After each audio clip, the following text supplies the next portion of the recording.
매일 성경 묵상을 돕는 해설 가이드입니다. 안녕하세요. 묵상 코치입니다. 함께 읽고 나눌 말씀은 마가복음 8장 1절에서 13절까지 말씀입니다.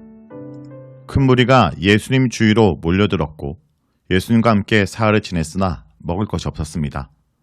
마가복음은 몇 개 안 되는 떡과 물고기로 무리를 먹이시는 이야기를 통해 이방인들도 하나님의 언약 공동체의 일원으로서 함께 성만찬에 참여하는 모습을 그리려고 한 것 같습니다. 1절에서 3절은 사흘 동안 굶주린 무리들에 대한 내용입니다.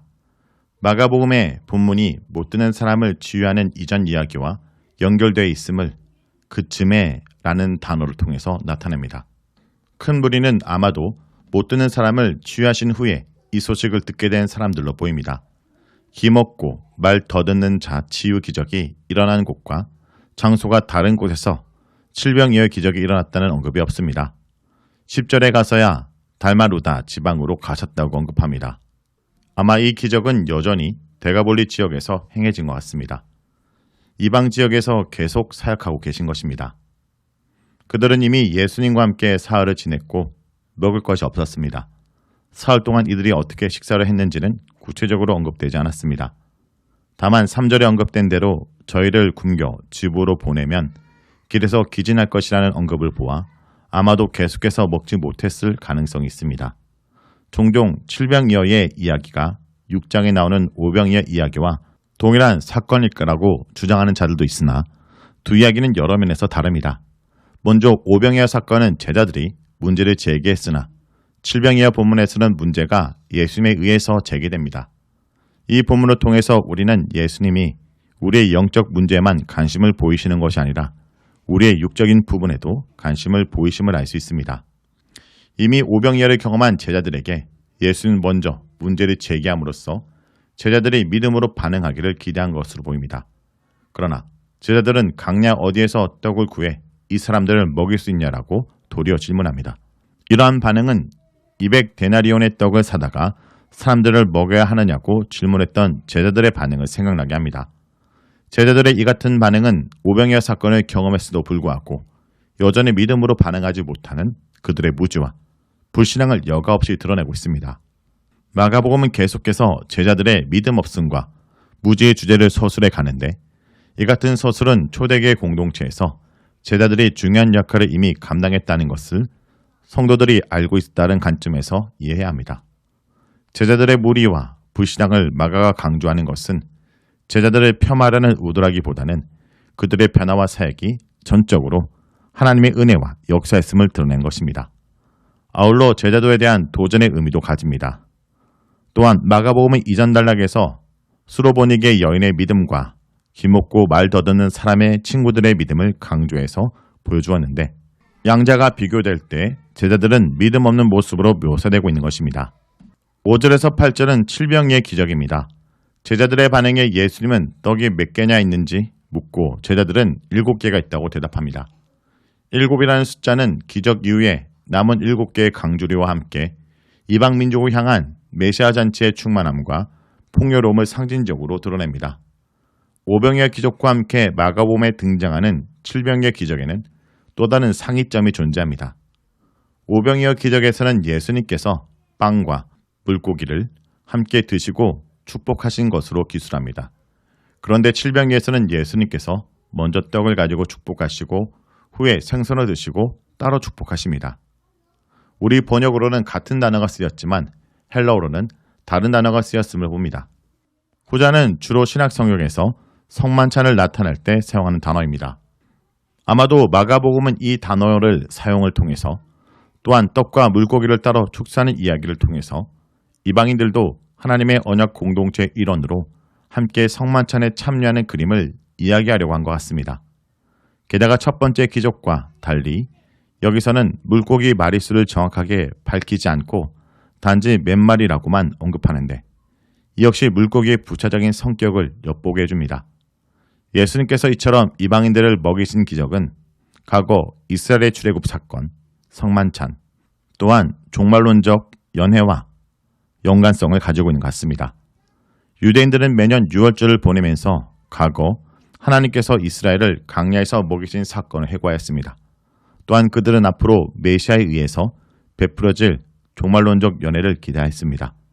이러한 관점에서 광야에서 큰 무리를 먹이신 예수님의 이적은 구약이 예견한 메시아의 종말론적 잔치로 이해될 수 있습니다. 이 잔치에 이방인들도 참여하게 되는 것입니다.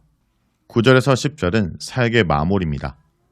4천명 정도의 무리를 먹이신 예수님은 그를 흩어보내십니다. 그러고는 제자들과 함께 배를 타고 달마누다 지방으로 이동하십니다. 4천명에 대한 어떠한 상징적인 의미가 있는지는 분명하지 않습니다. 또한 달마누다 지방이 어디인지도 분명하지 않습니다.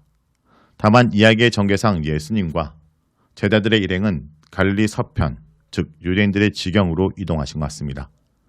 이렇게 해야 7장 24절에서 시작된 예수님의 이방지역 사역이 마무리됩니다. 11절에서 13절은 유대지역에서 표적을 요구하는 바리새인들의 모습입니다. 유대지역으로 돌아오신 예수님은 바리새인들을 만나십니다. 그들은 예수님을 시험하려고 표적을 요구했습니다. 첫 번째 이적 이후에도 예수님은 바리새인들과 논쟁을 하셨는데 두 번째 이적 이후에도 바리새인들과 논쟁하십니다. 이 논쟁에 등장하는 바리새인들은 메시아의 연회에 참석해서 그 풍성함을 누리는 자들과 적절하게 대조되고 있습니다.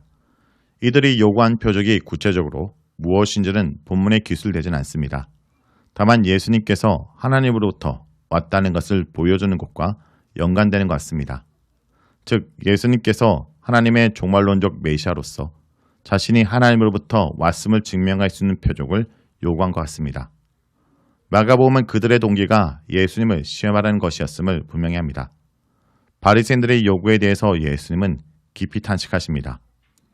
앞에서 육체적으로 기먹고 말 더듬는 자를 보시고도 탄식하신 예수님께서 이제 영적 불구에 있는 바리새인들을 보시고는 더 깊이 탄식하십니다.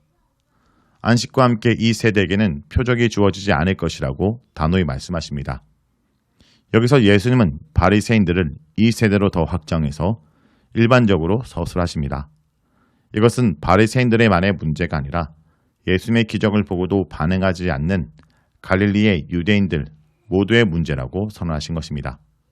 광야에서 과거 이스라엘이 하나님의 기사와 이적을 경험했음에도 불구하고 지속적으로 불신앙으로 의심한 것처럼 바리새인들을 위시한 많은 유대인들이 예수님과 그의 사역에 대해서 의구심을 가지고 바라보았습니다. 예수님은 그들을 위해서 사역하기를 그치시고 다른 곳으로 배를 타고 떠나가셨습니다. 떠나가셨다라는 지리적 이동뿐 아니라 더는 이 세대를 위해 사역하지 않겠다는 의지를 시사하시는 것입니다. 성도 여러분, 예수님은 굶주린 무리를 불쌍히 여기십니다. 예수님을 따르는 큰 무리는 대부분 가난한 갈릴리 사람들과 주변의 가난한 이방인들이기에 사흘 동안 머물면서 충분히 먹을 만한 양식을 갖출 수 없었을 것입니다. 게다가 오병이어의 이적을 베푸시던 때와 달리 가까운 마을도 없습니다. 예수님은 먹지 못한 채 먼 길을 돌아갈 무리를 보시고 불쌍히 여기십니다. 목자 없는 양 같고 돌봐줄 부모가 없는 고와 같은 무리를 인해 마음 깊이 애통하십니다. 우리들 또한 우리 마음과 손길이 예수님의 마음이 있는 곳으로 향하도록 기도하기 원합니다. 말씀을 놓고 기도하겠습니다. 주님, 주님과 같은 마음으로 연약한 이웃의 필요를 채우는 주님의 도구가 되게 해 주시옵소서. 예수님의 이름으로 기도합니다. 아멘.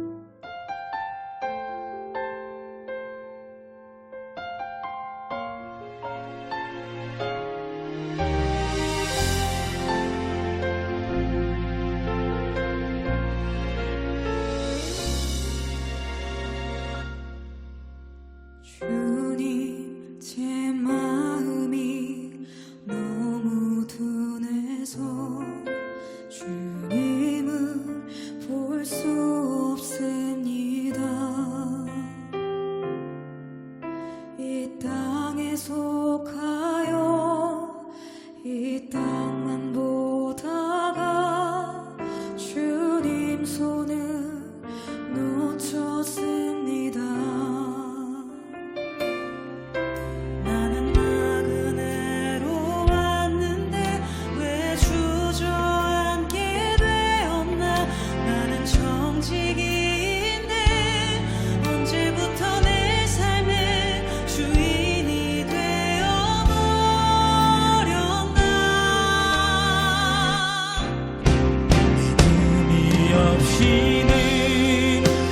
숨쉬게 못한